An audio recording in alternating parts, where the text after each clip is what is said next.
coup de tonnerre du côté d'Éric Ciotti. Début novembre, le Canard enchaîné révélait que l'ex-épouse du député, Caroline Magne, avait cumulé plusieurs emplois, à l'Assemblée, à Nice et au département.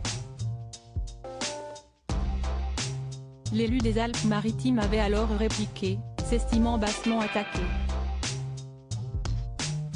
Ce mardi 22 novembre, le parquet national financier a tout de même décidé d'ouvrir une enquête préliminaire visant à vérifier le bien-fondé des éléments parus dans la presse relatifs aux différents emplois de Caroline Magne.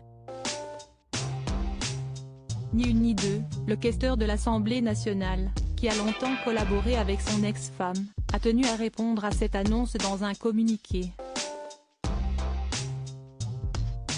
J'ai appris ce matin par la presse, l'ouverture d'une enquête préliminaire concernant les emplois qu'a occupés mon ex-épouse dans différentes collectivités et auprès de moi à l'Assemblée nationale jusqu'en septembre 2016, a d'abord expliqué le candidat à la présidence des Républicains avant de justifier. Je tiens à souligner que ces emplois ont toujours été pleinement exercés, qu'ils étaient connus de tous et en totale cohérence avec sa formation universitaire.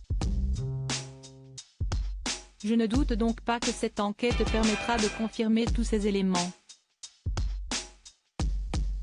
Supérieur à Olivier Véran, Roselyne Bachelot, ces politiques qui ont osé révéler leur salaire. Caroline Magne a touché 8 fois le SMIC horaire dans son édition de mercredi dernier. Le Canard enchaîné avait affirmé que Caroline Magne avait cumulé divers emplois auprès de son ex-mari mais aussi d'autres politiques.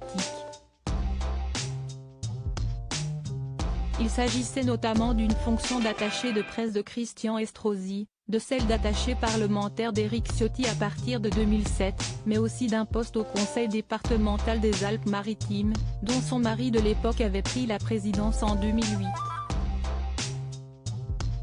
L'enquête de l'hebdomadaire dévoilait également que Caroline Magne était devenue directrice adjointe du maire de Nice avant d'intégrer l'équipe de la communauté urbaine, jusqu'en 2011. Ce lundi 21 novembre, Libération a de son côté épluché le relevé de carrière de Caroline Magne et révélé qu'à l'Assemblée nationale, elle aurait touché 20 000 € par an pour 5,5 heures par semaine représente une rémunération de 70 € brut de l'heure, soit 8 fois le SMIC horaire de l'époque. Le quotidien a aussi expliqué avoir reçu, avec d'autres rédactions, de la principale intéressée, un document censé prouver la légalité de son cumul. Libération a prouvé que son contenu avait été falsifié.